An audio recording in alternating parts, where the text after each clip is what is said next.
sou Débora Migroni do missmigroni.com e bem-vindos a mais um Veda. Se você tá amando essa make tanto quanto eu, corre e clica aqui e assiste o primeiro vídeo de Veda, onde eu fiz uma make de volta às aulas, que é nada mais, nada menos do que essa daqui, bem simples, bem básica. Eu usei alguns produtos novos que eu dividi com vocês e eu espero que vocês gostem. Mas, se esse não é seu tipo de vídeo, não tem problema, porque a gente vai falar de um assunto maravilhoso, que é vocabulário de au pair. Essa semana a Mari também liberou um vídeo com o mesmo tema. Eu falei, menina, eu tô com tudo pronto pra gravar o mesmo vídeo. Só que pessoas diferentes criam, obviamente, conteúdos diferentes. Então o tema é o mesmo, mas o dela saiu de um jeito um pouquinho mais diferente do que o meu. Então eu acho válido vocês assistirem também. Eu vou deixar o link dela aqui no box embaixo. E aproveita e segue ela é maravilhosa. Eu aposto que vocês vão adorar os vídeos do canal dela, tanto quanto vocês vão adorar esse vídeo daqui. Então, eu quero falar sobre vocabulário de au pair. E eu acabei fazendo uma lista bem extensa, então eu não vou explicar tintim por tintim sobre cada coisa, porque algumas nem tem tanta coisa pra falar mesmo. Eu só vou jogar algumas palavras aqui que eu usava muito durante meu ano de au pair, e eu separei elas em tópicos. O primeiro tópico é nicknames, cute terms, que significa apelidos e termos fofos pra gente chamar a criança, sabe? Tem muitos mais do que eu vou mostrar pra vocês agora, mas eu separei os que eu usava e eu via mais na minha família ou perto de mim. Levando em conta que todas as palavras que eu mencionar aqui, elas mudam de região pra região às vezes, e definitivamente elas mudam de país pra país. Então esse vocabulário é um vocabulário mais americano. E como vocês já estão comigo há 2 anos, eu não vou explicar as coisas básicas, as palavras básicas do au pair, como host mom e tudo mais, mas a Mari fez isso, então depois desse vídeo vocês, por favor, assistam o vídeo dela. Seguindo, o primeiro que eu separei era um que eu usava muito com as crianças, que é bubu. Se escreve desse jeitinho que tá aqui na tela. E bubu, normalmente, as crianças se referem a bubu como machucado. Um machucadinho, sabe? Quando machuca o dedo e tudo mais. Então elas ralam o joelho, ela fala, ai, eu tenho um bubu, sabe? Tipo, aí elas vêm e mostram e não sei o quê. Então eles se referem a isso como machucado. Mas eu via demais a minha host mom chamar as crianças de bubu. Eu acho que porque soa muito bonitinho, soa muito fofo. Vocês vão perceber que a maioria dos apelidos e jeitos de chamar a criança que eu separei aqui, eles são um pouquinho estranhos na tradução literal, e a maioria deles tem a ver com comida. Não me perguntem por quê, eu não sei por quê, mas é assim. O segundo que eu separei é sweetie and cutie. São duas palavras diferentes, não é uma palavra só, e as duas estão no diminutivo. Então, seria o diminutivo de sweet, que significa doce, e o diminutivo de cute, que seria fofo. E aí também tem uma extensão dessas duas palavras, que seria sweet pie and cute pie, ou cutie pie and sweetie pie. Pie é torta, então, de novo, não faz tanto sentido na tradução literal, mas é um jeito fofo de se referir às crianças, e eu acho que soa muito lindo, vocês também não acham? Sweetie pie, cutie pie. Eu acho que é muito fofinho. A outra palavra, as 3 próximas palavras também tem a ver com comida. A primeira delas é munchkin. Munchkin, eu não sei se tem alguma outra palavra, provavelmente tem, mas eu não fiquei sabendo nesse período da minha vida. Mas munchkin, pra mim, até eu começar a perceber que os pais chamavam as crianças de munchkin, eram os donuts. Nos Estados Unidos você pode comprar um donut. Donut é aquela rosquinha que vem com calda e granulado por cima, mas as crianças não dão conta de um negócio inteiro daquele. Então existe a versão pra criança, que são umas bolinhas, parece uma bolinha de chuva, de todos os sabores que tem dos donuts, tem nessas bolinhas também, e essas bolinhas chamam munchkins. Seguindo, a outra coisa é peanut. Eu não sei se eu vi alguém se referir a uma criança como peanut, mas é um termo que eu escuto muito em mulheres que estão grávidas. Elas se referem ao bebê às vezes de um jeito fofo, como peanut, the little peanut, ou alguma coisa assim. E peanut, numa tradução literal, significa amendoim, mas de novo é um apelido fofo. A próxima palavra é pumpkin. Pumpkin é abóbora, mas pumpkin é uma palavra muito divertida de se falar. Eu adoro. As duas versões dessa palavra que eu já vi chamar é chamar a criança de pumpkin ou de pumpkin head. E é só isso, não tem uma explicação lógica, é só isso. As duas últimas, elas são um pouquinho mais razoáveis. é sweetheart, que numa tradução literal significa coração doce, mas é como chamar uma criança de ai, meu amor. É um termo bem usado, era um dos termos que eu mais usava no começo. E a outra é darling, que também significa querida, mas na minha cabeça a palavra darling sempre pertenceu mais ao inglês britânico do que ao inglês americano, então você talvez não veja tanto a palavra darling no seu dia a dia de au pair se você for au pair nos Estados Unidos, mas pode surgir. Próximo tema, o próximo tópico que eu separei é kid stuff, ou seja, seriam coisas de criança. Stuff são coisas, kids, criança. Acho legal mencionar que a fase de criança, ela é separada em 3 no inglês. Tem o baby, que é de 0 a 2 anos, que você chamaria de bebê. Um bebê tem de 0 a 2 anos. Tem o toddler, que é de 2 a 5 anos, que é aquela fase que as crianças estão aprendendo mais sobre elas mesmas, sobre andar, sobre falar, sobre ler, sobre comer. Então é de 2 a 5, 6 anos. E aí depois disso a gente chama de kid mesmo, de criança. E aí quando chega perto da adolescência a gente começa a chamar de teenager. Mas eu não peguei teenagers, então a gente vai falar sobre o vocabulário de baby e toddler, que foi o que eu mais cuidei e, na minha opinião, é o que você mais vê no au pair. Não que você não veja outras coisas, você vê sim, mas é o que eu mais vejo no au pair, é baby e toddler. Eu vou falar um pouquinho sobre o vocabulário deles. Então, a primeira delas é crib. Crib é berço. A segunda é stroller. Stroller é carrinho, mas carrinho de bebê tem algumas variações dependendo do tipo de carrinho. Então eu só vou colocar stroller aqui porque é básico. A outra é bottle. Bottle é garrafa, mas no caso da criança ela significa mamadeira. Não confundam bottle com bottom. Bottom é fundo e se escreve diferente. Eu vou colocar as duas palavras aqui pra você. A próxima é chupeta. Chupeta em inglês tem 2 nomes. Um é mais um apelido. Chupeta em inglês chama pacifier. Eu só fui aprender isso quando eu cheguei no au pair, quando eu cheguei na casa da minha host family.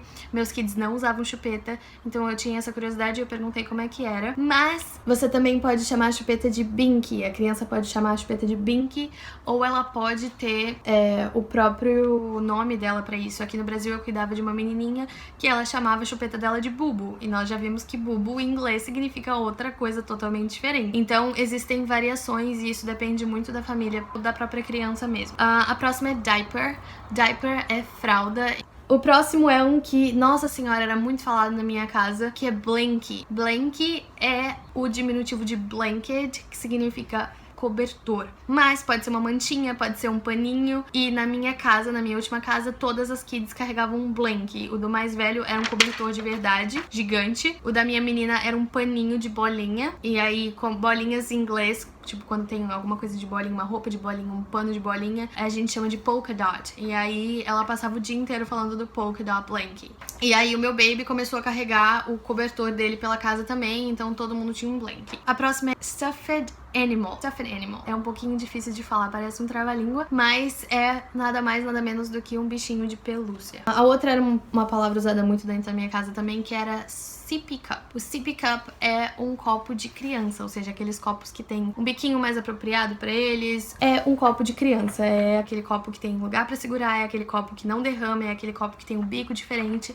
Aquilo é um sippy cup. Sip é gole, tipo, se você falar take a sip, like, toma um gole. Então eu acho que é realmente por causa disso, porque a criança toma a bebida em goles, porque sai menos, assim, é mais, por exemplo, do meu kid, ele podia chacoalhar, virar de cabeça pra baixo, que não ia cair, a menos que tivesse na boca dele e ele estivesse usando. A próxima palavra também era muito usada na minha casa e é bowl. Bowl é um pote de comida, um pote de você comer. Tudo eu colocava pras minhas kids num bowl. Elas não comiam em pratos e quando elas saíam pela casa, elas sempre colocavam, tipo, as bolachas ou o chocolate dentro de bowl. Tudo eles colocavam dentro da bowl. E a última é uma coisa que nem toda família tem, mas algumas têm e é mais pra bebê. É uma sound machine. Eu não sei se tem outro nome, mas é uma máquina que fica no quarto das crianças, mais ou menos desse tamanho assim, que faz barulho. E ela tem vários tipos de som. Então barulho de vento, faz barulho de oceano, meio que simila o barulho que tem dentro do útero. E isso ajuda de 2 maneiras. A criança se sente num ambiente confortável, porque é um som que ela reconhece. E também ela meio que isola o barulho do quarto. Então o barulho do quarto fica constante. bastante e tudo que acontecer do lado de fora não acorda a criança.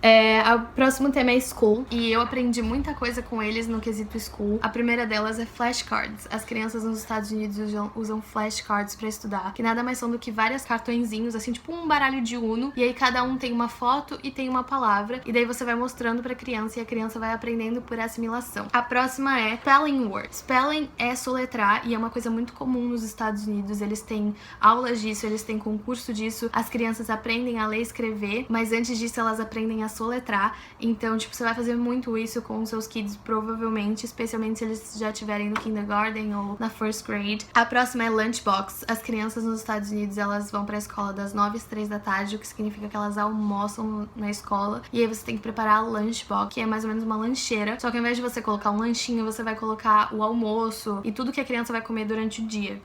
Dentro das lancheiras das minhas kids sempre tinha uma thermos, e essa talvez é uma palavra que você vai usar bastante também. A thermos era uma garrafa térmica que eles levavam comida. Dava pra colocar tanto coisa gelada quanto coisa quente, eu só esquentava. Vocês podem ver os vlogs clicando no link aqui embaixo ou aqui em cima. E aí vocês vão ver o meu dia a dia e vão ver também que eu preparava as lunchboxes deles e preparava as thermos deles. A próxima palavra é uma que eu me choquei quando cheguei nos Estados Unidos, porque eu sempre aprendi que mochila era backpack, mas as minhas crianças nunca chamaram as mochilas delas de backpack, elas chamavam de book bag. Outra coisa que eu achei legal deles é que crianças pequenas, o teste deles na escola é o show and tell.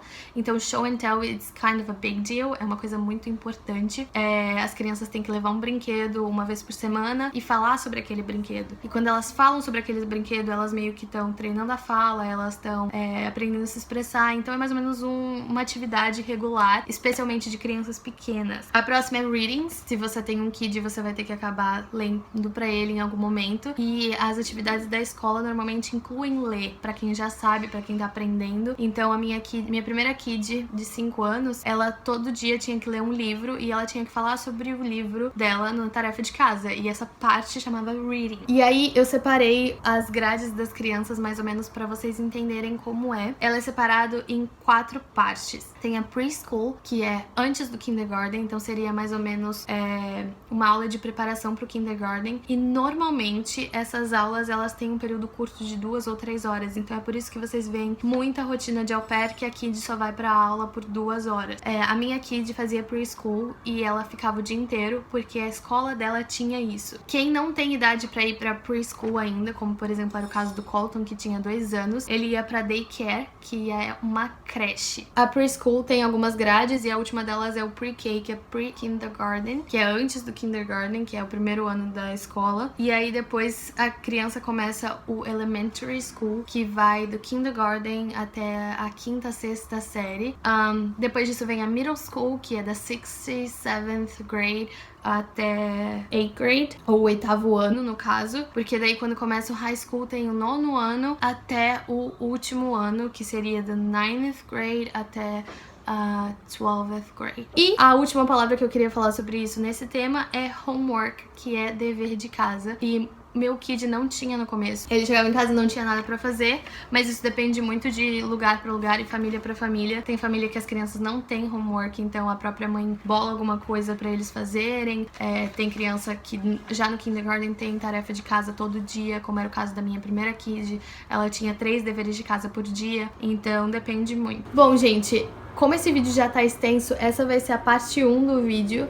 E agora eu vou gravar a parte 2 e eu vou liberar eles separados. Então se você gostou desse vídeo, não se esqueça de dar o seu like. Deixa nos comentários palavras que vocês usavam no seu au pair, palavras que vocês querem ver, palavras que vocês têm dúvida. Me digam se vocês gostaram ou não desse vídeo. Não se esqueçam de se inscrever no canal, tem muito vídeo de au pair nesse canal. E tem muito mais pra sair. E tem vídeo sobre outros temas também, caso o au pair não te agrade e você esteja aqui só pelo vocabulário em inglês. Eu quero fazer mais vídeos que não sejam sobre o au pair também. Então já se inscreve, deixa seu like, deixa seu comentário. Vou ficar muito feliz de ter você aqui comigo. Beijinhos e até a próxima.